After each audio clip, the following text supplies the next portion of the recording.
Blessings. This is White Raptor News Ministries. Excuse me, I just got done eating. Little food phlegm there I had to clear up. We're here at Deuteronomy 26. I hope everybody's having a blessed day. Blessings to the children that serve one, the supreme spirit of truth. Okay? I just talked a little bit about what I was in my last lesson, Numbers chapter 23:19. We have all identified God as a man, okay? And that's a fact. All of us identify God as a man as we've been taught on this plane of existence by the indoctrination of telling us that Jesus Christ is fully man and fully God. Not half man, half God, but fully man and fully God. And there's a lot of craziness that's wrapped around this, because if Jesus was fully man and fully God, that means that he's fully God, whether he's in a man suit or not. You can't take it away, Christians. You can't say that Jesus is fully man and fully God, and then say, well, he couldn't do certain things while he was in his flesh suit. No, I argue that if he's fully God, he could still do whatever he wanted while he was in his flesh suit. So none of that story really works.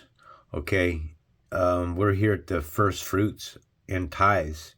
And let me be very clear, I don't believe in any kind of tithes at all. I don't believe that any person at all should give their possessions, their money, their wealth, their power, their anything to another person. Okay, you work hard for what you have. It's yours, all right? If a priest wants possessions, then he can get his ass out there and he can work too, okay, to provide for his family. No person should be lifted up off the backbone of others.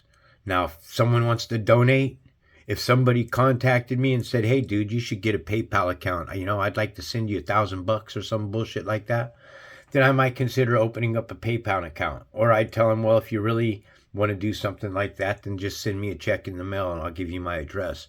Okay, but I would never ask for any kind of tithings at all from anyone. I don't do it. I've never asked for one dime from anybody since I've been doing it. I give all the knowledge and insight that I have freely because I seek God, the Supreme Spirit first, not God, man. Okay?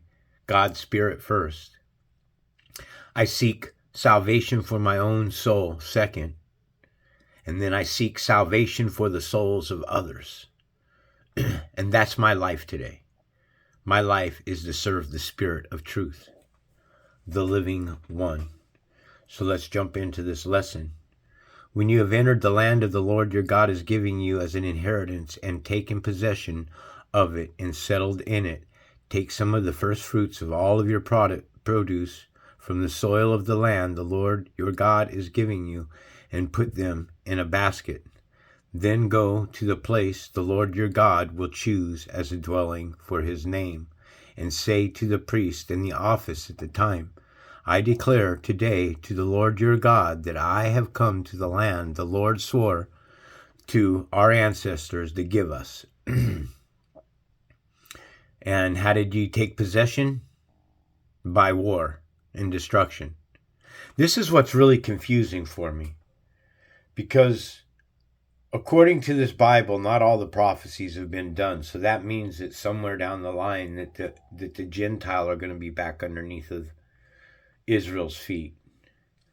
And I want the true chosen children of Israel to understand something. That those children, those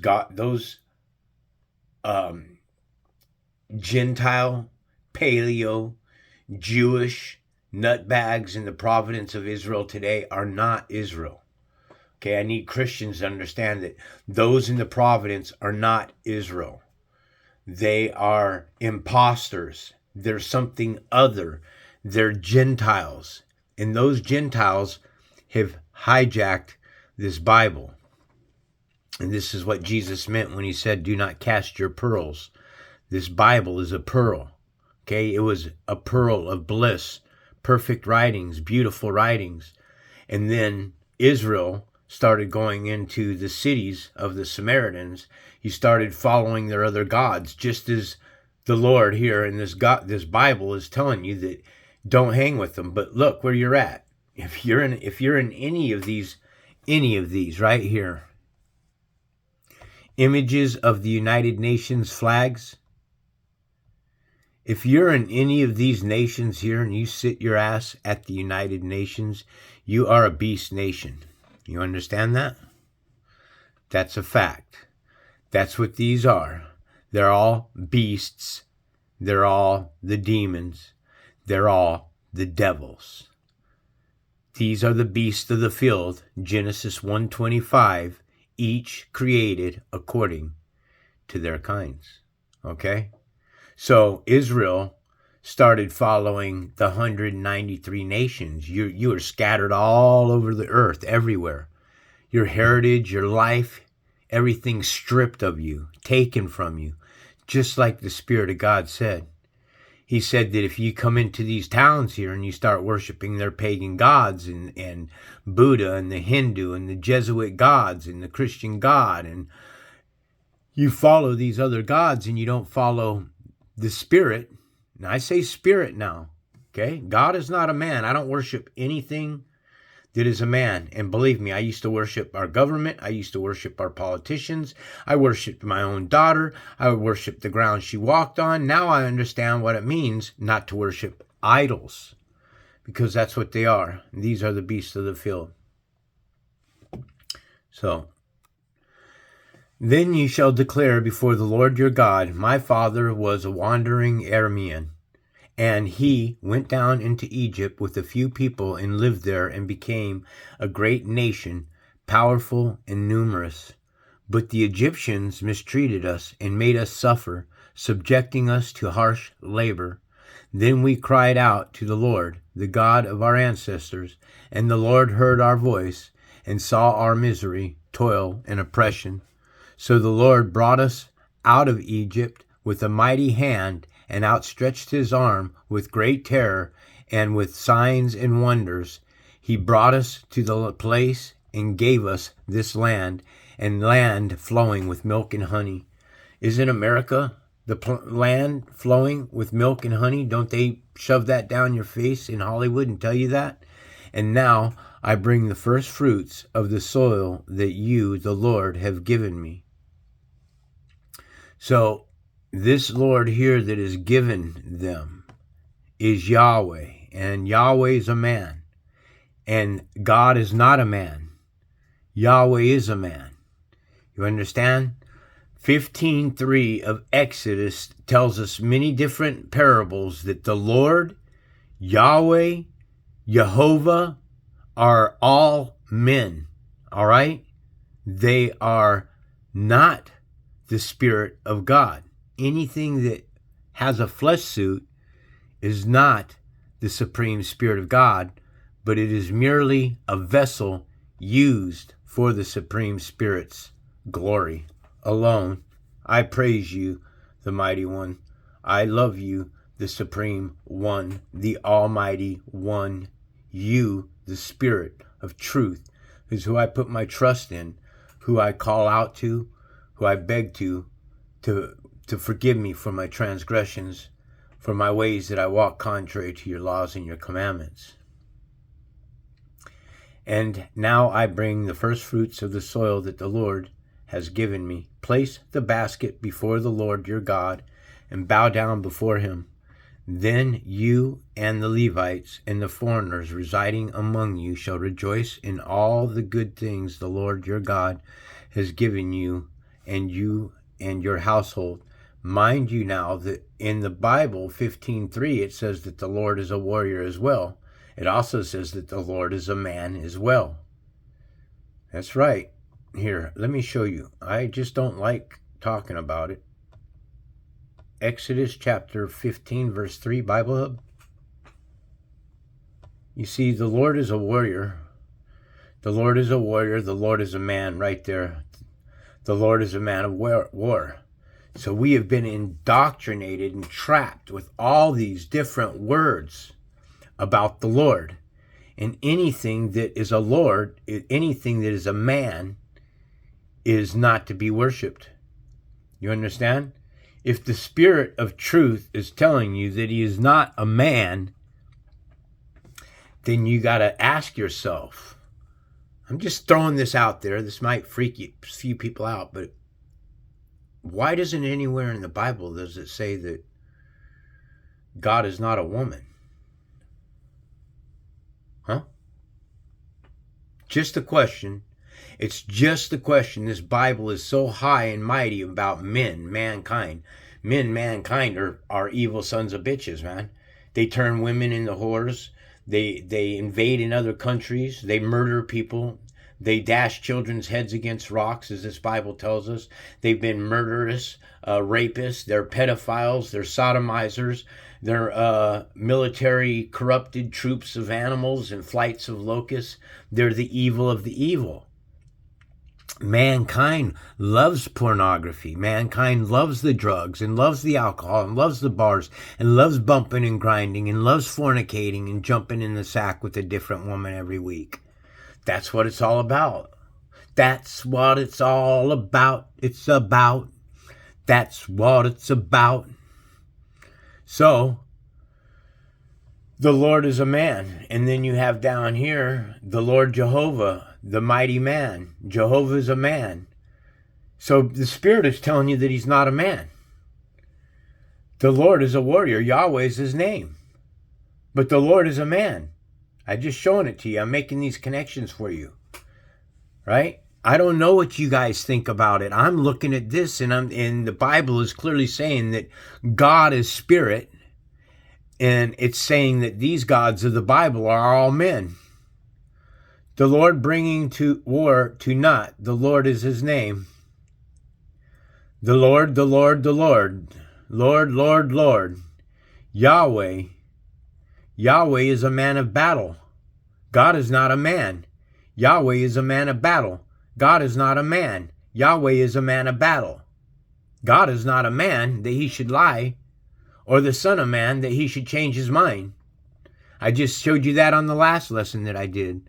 5:35 of John and 8:14 of John. Jesus is speaking in both parables, and he contradicts himself. He tells you in one, if I testify about myself, my testimony is not valid.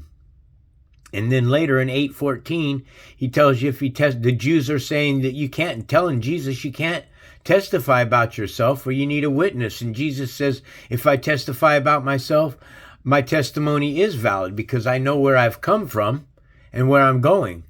But you do not know where I've come from or where I'm going.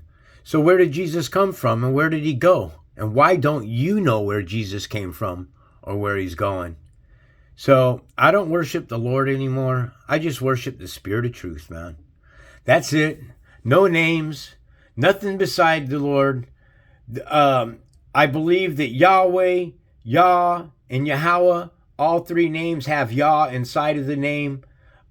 Yet it still causes confusion, and you got to ask yourself, why then, if the nation of Israel are all one people, do they have three different names? Why are they calling him three different things? That is questionable. Also, the three different names, Yahweh, Yahweh, and Yah, could all be a trinity. Israel, all three. Isis, God. Ra is a god, the sun god. El is the god, God Zeus, the supreme god. Israel. Put a question mark on the end of that. Is God El? Is Ra El? Ra is the sun god. So you got to pay attention. Don't worship anything that's a man, because this is why you don't. I'll show you. Genesis chapter 1 verse 27 Bible Hub. I'm far enough in the Bible now that I can get back into talking about this more often. You know, I have strayed from my 666 lessons. It's my older lessons that really go deep into the 666, because when I found this fruit, when I stumbled across it and I ate from this fruit and I understood 666, it was the most blissful understanding that I was ever blessed with. It's the most valid and powerful insight one could be blessed with. To hear and know what the riddle of 666 is brilliant and those that hear the message will surely be enlightened to the truth. So it's this God here that's created in an image. This God created a man in his own image. So it's saying that this God here created a man in his own image. This God here is creating man in his own image. And this God here is to shade. It means to shade our skin, our souls, our light being, our essence in a skin suit. This is why we cast shadows. This God that created man in his own image is a phantom. Again, a phantom is the spirit of the phantom is a ghost, and a ghost definition is the spirit of the dead. Okay, this God here is an illusion. He's pulled the wool over your eyes, imprinting on you a false reality. Okay, that's what an illusion is. It is a false reality, a false impression on reality. This God here is a resemblance, which is hence a representative figure. Well, what is this man? It's made up in an image. It's made up of atoms. Atoms, see, when we move through the ether, our atoms are glowing. This is how we see ourselves. The skin suit is glowing. So this God, this lower dimensional God here, plural of Eloah, is God's. Okay, you have one God saying supreme, that he's one. And this one God supreme, Spirit of truth, is telling you that you're not to worship any graven images. Exodus chapter 20, verse 3, Bible Hub. Look, here, you shall have no other gods before me. Oh, I'm sorry. It's 4. You shall not make for yourself an idol in the form of anything in heaven above, the earth below, or the waters beneath. Now look, this is beautiful, folks. Okay, you don't get this. This God that created himself in an image of God is an idol. Okay, and it's created on the 6th day of creation. And why, or I can't understand why when I show this to Christians that you can't see this connection. You can't make that connection that it's us. Look, this man created in an image is mankind created on the 6th day. God created mankind right here, created mankind in his own image, and in the image of God, he created them, male and female. But here, King James Bible says, so God created man in his own image, and in the image of God, he created him, one man. And this is supposed to be the golden book of all books of the Bible. Ooh, the King James Bible is the best untampered Bible that exists. It's perfectly written. The scriptures are holy. Yeah, they are holy. Holy frickin' pair of jeans, just like that. Holes in this Bible. You got to show yourself approved. He created him. Why doesn't this God create him and her, male and female? He creates them. Again, mankind up here, you add the sum of mankind, so there's no, this is how that you go back and forth between the scriptures, and you can learn a little more. When you add the sum of the word mankind, it comes to 66, and this is the 6th day of creation that's taking place, and this God that's creating himself in an image is the frickin' devil. This is why the Spirit is saying you're not to worship graven images. All your Hollywood stars, your rock stars, your pop stars, your J-Lo's, your, who's that new heiress, the billionaire, man? Perry something, whatever her name is. I can't think of it. What's her name? Who's the latest female billionaire pop singer? Yeah, there she is. 3 women, Rihanna. This one here is the one that I was thinking of. Taylor Swift. Beyonce, Taylor Swift, and Rihanna. All billionaires, okay? Look at that.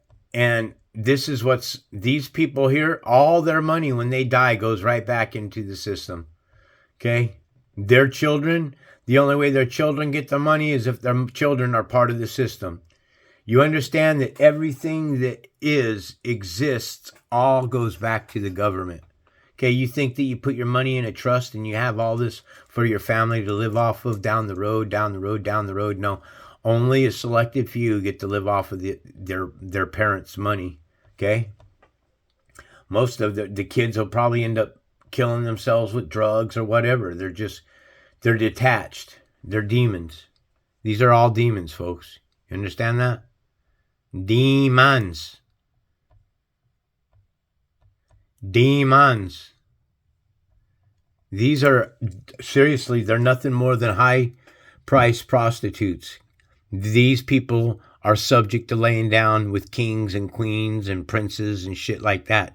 That's how they get their money. They don't get all that. They don't get billions of dollars from writing records, folks. They get billions of dollars by banging people who have more money than they know what to do with. You know, when you're a prince of a country and you're the, I mean, you're a trillionaire, you're a multi-trillionaire.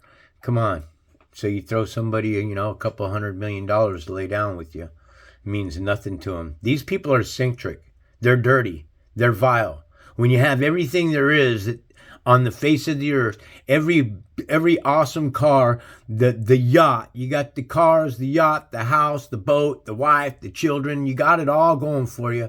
You got all the money, more money than you could ever spend in your life. You already own everything that you own. You could buy it all over again, 100,000 times over. You could buy everything that you own again over and over and over. That's when you should start realizing that money doesn't matter anything. So where do these people go to? They go to the sex, man. They go to the children. And that's their targets. These are all these people's targets, is our children. That's who they're after. Because if you can get the child when they're young, then you can indoctrinate them. And once a child is indoctrinated, it is so difficult to pull them from the reality that they think that they're living in.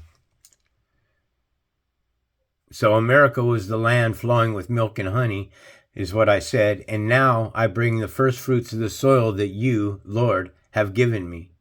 Place the basket before the Lord your God and bow down before him. So now you're bowing down before him. But him is a masculine of man. And the Bible clearly says that God is not a man. Now I had this little bit with one of my dear sweet Israelite women who I hold in high regards, great respect, gravy train. And the Bible is saying that God is not a man. So I said to her the other day that I don't know that God is either male or female, but nowhere in the Bible does it say that God isn't a woman, but it's surely clearly telling you that God is not a man. Now, I'm not meaning to piss anybody off, man, but what if God was a woman? You know, I don't believe that God is a woman. I don't believe that the Spirit, the Supreme Spirit, is either male or female. I believe it's simply a spirit, and it's truth, and it's a creator, and it's all-knowing, all-powerful, almighty, and that you should give praise and great reverence to your creator. You should, but he's made it where you don't have to. You can go either way you want, but you can either live eternally or you can die eternally. Well, how do you die eternally? You're born into this plane of existence over and over and over and over and over again. Your soul is trapped in a flesh suit. The flesh is a trap. You understand that? Fornication is a trap.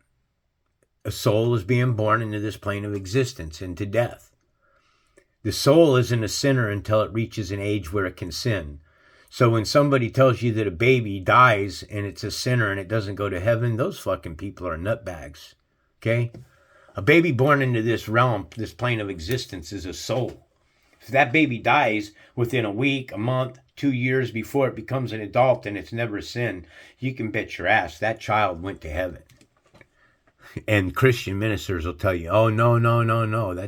If that child wasn't baptized in the water and the parents didn't bring the spirit of the devil on them, then that child ain't going to make it.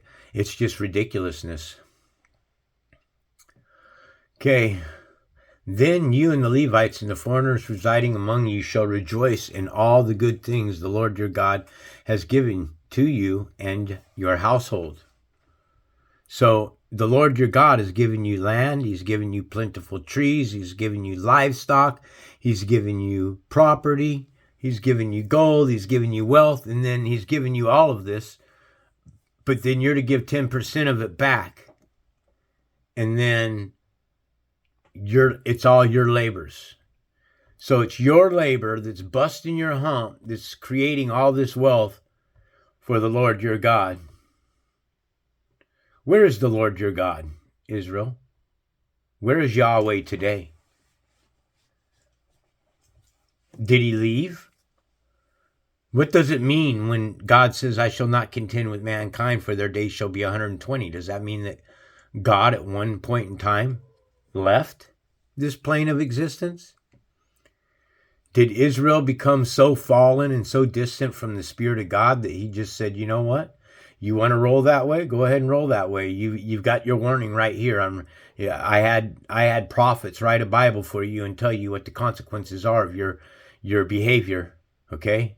Follow the 10 Commandments. Okay? If a law doesn't feel right on your heart, man, and there's just something that's ringing inside your head, like cutting a woman's arm off or her hand off because she grabs a man's junk. I was thinking that. What if you're an Israelite man and you're a woman, you're walking contrary to God, you're inside of a bar, you're drinking, you're partying. Okay, because Israelite men and women do that. They party and drink just like the Gentile do. I mean, so what if you and your wife are sitting inside of a bar and you're drinking, and you and an Israelite man, you get up from the bar, and as you get up from the bar, you kind of accidentally nudge a man in his shoulders, and he's a belligerent, mean, nasty, miserable, sorrowful fucking sight for eyes Israelite man that's just totally, a nutbag. All right, so he shoves you. Shoves you hard because you just accidentally got up from the stool, and when you bumped him, you even said sorry, and he shoves you, and then the next thing you know, he's jumping on you and he's attacking you simply because you bumped him in the shoulder. All right, and he's getting, and because he was caught off guard, the guy got a shot in on him, so it's making it hard for the guy to recover from his senses to get back up on his feet. So his wife jumps up off of the bar and grabs the man by his nuts and then smashes them babies. That woman that was defending her husband is to now have her hand cut from her body because she was defending her husband. So when I put it to you like that, I need you to think about these different types of scenario where things could fall into some kind of action that just takes place like I just gave you. I don't think that a woman defending her husband from a man like that, though all three of them are what? They're inside of an establishment that serves dysfunction and alcohol. And what does God say? You're not to be drunk. So by the very fact that all three of you are inside of the bar, that could be punishment. Okay? So the Levite man that got shoved got beat up from the man. Okay?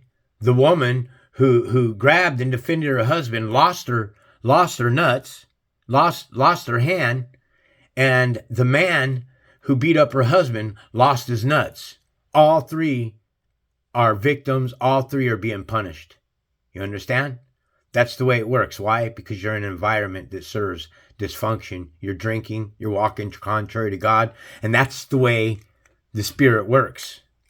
That's the way it works. That's why for so many years I had my hands in the commode position in my head dropped down between my knees with my elbow on my knee and my sorrow and my pain, and asking, why does this keep happening to me? Why does this keep happening to me? Well, when you're doing drugs and you're chasing after women and you're hanging out in establishments that create dysfunction and people that get drunk and you're walking contrary to God, how's he going to punish you? That's how he punishes you. Everybody gets punished. Everybody gets punished. Everybody gets punished. And I just proved my point. Okay? And let me just say before I continue, I wouldn't ever bow down before any man, nor will I bow down before any object, any idol, any man stick on a cross, anybody who's said that told that we died for our sins, or any of that. I don't bow down to anything on this plane of existence. I go to my room in privacy. I close the door. I draw the shades. I am humble, and that's where I hit my knees. That's where I call out to the Spirit of God. I will never step foot inside of a church again and bow my knees before anything or man or anyone unless I step inside of a church to disrupt the services and start getting the people to ask questions. Like, how can Jesus be fully man and fully God and not know the day of his own return? Anyways, continuing on, then you and the Levites and the foreigners residing among you shall rejoice in all the good things the Lord your God has given you to you and your household. When you have finished setting aside a tenth of all your produce in the third year, the year of the tithe, you shall give it to the Levite, the foreigner, the fatherless, and the widow, so that they may eat in your town and be satisfied. Is this taking place? Where does this take place at? Where is this happening at? Is there any people out there that are doing this every third year? Are they following through? I want to see these people. I want to meet these people. I want to communion among these people. I want to hang out with their people. I want to see their customs. I want to understand with better insight and understanding through the Spirit of truth their customs, because a lot of this stuff sounds kind of off to me. Then say to the Lord your God, I have removed from my house the sacred portions and have given it to the Levites, the foreigners, the fatherless, and the widows, according to all you have commanded. I have not turned aside from your commands, nor have I forgotten any of them. Again, folks, remember that this book here originally was written for, see, this is a true statement. The book was written for the Israelites. This book was not written for the Gentile. The Gentile got their hands on it when God's children started going into the pagan worship and stuff, and then bringing your book into the pagan worship. The Gentiles started reading your book, and they got all up inside of it, and they started changing the scriptures. And that's what happened. I have not eaten any of the sacred portions while I was in mourning, nor have I removed any of it while I was unclean, nor have I offered any of it to the dead. The dead. Who are the dead? The Gentile, the walking dead, those that serve other gods, those that worship idols, those that worship the God that was created on the sixth day of creation. This one here, this God created himself in an image, is the idol. You're not to worship these gods, these lower gods on this plane of existence. Okay, I got my rear end chewed. Revelations 13:15, Bible Hub. And he had power to give life unto the image of the beast. Who's the image? Jesus is the image. He was given power. And he was given power to give life unto the image. And he, the devil, was given power to give life unto the image of the beast. The image is Jesus. Colossians 1:15. Colossians 1:15, Bible Hub. The Son is the image. Jesus, the Son, is the image. Jesus is the image. And something was permitted to breathe into the image of the beast, that the image of the beast should both speak and cause that as many as would not worship the image of the beast, Jesus Christ, should be killed. The flesh. Because those that ain't worshiping Jesus Christ, souls will be eternally saved. Those that put their trust into the Spirit of God, the truth, the Spirit of truth, shall be saved. You know, whether they're allowed into the kingdom of heaven or not, this Bible says no. This Bible says no Gentile shall inherit the kingdom of heaven, but only those that are found in favor of the supreme Spirit of truth shall live their life on a new kingdom in heaven, meaning a new heaven on earth, excuse me. You shall inherit a new heaven on earth. But only a chosen, as it said, 144,000 are the chosen that shall receive the kingdom of heaven. They shall be the high saints. And then everybody else that lives, Gentile, those that are saved, the very small numbers of those that are saved, the true Israelite children that worshiped and knew right and followed God's commandments and did righteous among God, the supreme Spirit of truth, shall get to live eternally on a new heaven and earth. A heaven and earth where bloodshed doesn't exist, where lions aren't tearing or cheetahs aren't tearing out the throats of gazelles, and animals aren't being eaten in the ocean and stuff like that, you know, mammals and fish. And it's just, this place here is a pretty evil place once the scales come off of your eyes. I have obeyed the Lord my God. I have done everything you commanded me. Look down from heaven. And that's important. Look down from heaven. Okay? Anything that arises is arising from the pit. So look down from heaven is appropriate. Look down from your kingdom, from your throne outside of this plane of existence. Okay? Your holy dwelling place. And bless your people Israel and the land you have given us, as you promised an oath to our ancestors, a land flowing with milk and honey. See, so Israel is not the same as the Gentile folks, and this is what you got to understand. Christians have no clue or no concept of the fact that there's two different races, because Satan wants you to believe that we're all one human race on this plane of existence, and we're not.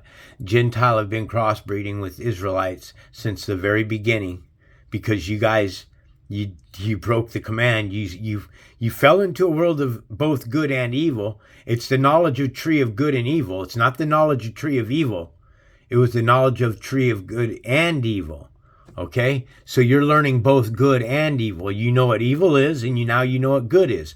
Before, you didn't know what evil was because you didn't have any real intelligence. You couldn't understand. What you had was so perfect and so blissful. See, that's what you're here for. So you're supposed to recognize that, oh, there's a better place to live than this. You know, I'm not from this place. I'm going to rise to a higher plane of consciousness. And that's what you're supposed to do. Heart and soul, you have declared this day that the Lord is your God, and that you will walk in obedience to him, that you will keep his decrees, commandments, and laws, that you will listen to him. Well, Israel isn't doing that. It's written in the Bible that 2/3 of you are going to burn from lack of knowledge. I think it's going to be a much higher number than that for you, Israel. You know, if 2% of the Gentile nations, you know, get into the kingdom or get a new heaven on earth, man, that's going to be a high number. You understand? 2% of 7 billion. Now that's going to put you up into a couple 100 million people that are going to get a new heaven on earth. Now I believe that I could possibly be held accountable of 200 million people on the face of the earth, because what I'm teaching only a few people understand. Okay? The truth will not be heard from the seed of something that was made crooked. Ecclesiastes chapter 7 verse 13, Bible Hub. Consider the works of God. Who can make crooked what who can straighten what I've made crooked, what I have bent? Over here, King James Bible, consider the work of God, for who can make straight which he hath made crooked? So God made something crooked. Right here, the 6th day. This is what was made crooked. So this God that is used of a supreme God, this one here is the one that was given authority, and he had power to give life unto the image of the beast. So the Supreme Spirit gave something power to give life unto the image of Jesus, who is the beast, that the image Jesus, who is the beast, should both speak and cause that as many as would not worship the image of Jesus, the beast, should be killed. And that's already happened, folks. Christianity exploded across this world, man. See, this isn't, people keep saying prophecies are unfolding, prophecies are unfolding. That's because this world is a loop. Okay, we're coming to a precipice once again where we're at the cusp of technology starting to take over the computer world. All the movies that they're showing you, The Sixth Day, Terminator, they're showing you in these movies that machines have taken over. The Matrix, they're showing you the machine is taken over. Lawnmower Man is showing you that the machine is taken over. They're pushing machine over us. The minute you allow machine to rule over a man, it's done. You understand? The minute that happens, this plane of existence is done. Maybe a nuclear war will take place. We blow ourselves all to oblivion once again, back to the Stone Age, and then we pick up the pieces from the Stone Ages and we go through it all again, over and over and over and over and over. That's the way it rolls. Okay. You will walk in obedience to him that will keep his decrees, commands, and laws, that you will listen to him. And clearly you haven't. And the Lord has declared this day that you are his people, Israel, his treasured possession, as he promised, and that you are to keep all his commands. Do you suppose that there could be a better word, that you are his special people, that you are the ones that he treasures and loves? To possess something is to have control over it. Why does this God wish to possess you? Just a question. Think that there's a lot of words that are in the wrong place, and that there could be something much better. You, Israel, are his treasured people, the one he loves, the one that he has made a promise to, the one that he has led from the very beginning. You are his special chosen children, not a treasured possession. Treasured possessions are that of mankind who locks shit up inside of a vault. Okay? That's what those are, possessions. I wouldn't want to be a possession to anything or anybody. Of my own accord, I want to give my own love to the Spirit of truth. My own accord. Not because I'm a possession to somebody. Not because I have Stockholm Syndrome and I've had the name of the Lord, the true God of this plane of existence, beaten out of you because you started hanging out in the pagan worship. And it's that simple. Promised, and that you are to keep all his commandments. He has declared that he will set you in praise, fame, and honor high above all the nations he has made, and that you will be a people holy to the Lord your God, as he promised. So, right now, Israel isn't high above the nations, are they? And God says that he's going to destroy this entire plane of existence all within an hour. From one end of this earth to the other end of this earth, covered in meteor showers, where your blood will pour out on the ground like dung, as it's told, as it's said. Anyways, much love to you, the children of Israel. All praise and glory to the Supreme Spirit of Truth, who is not a man, he is Spirit. Spirit and truth. Wake up, folks. It's time to do the right thing. This is White Raptor News Ministries.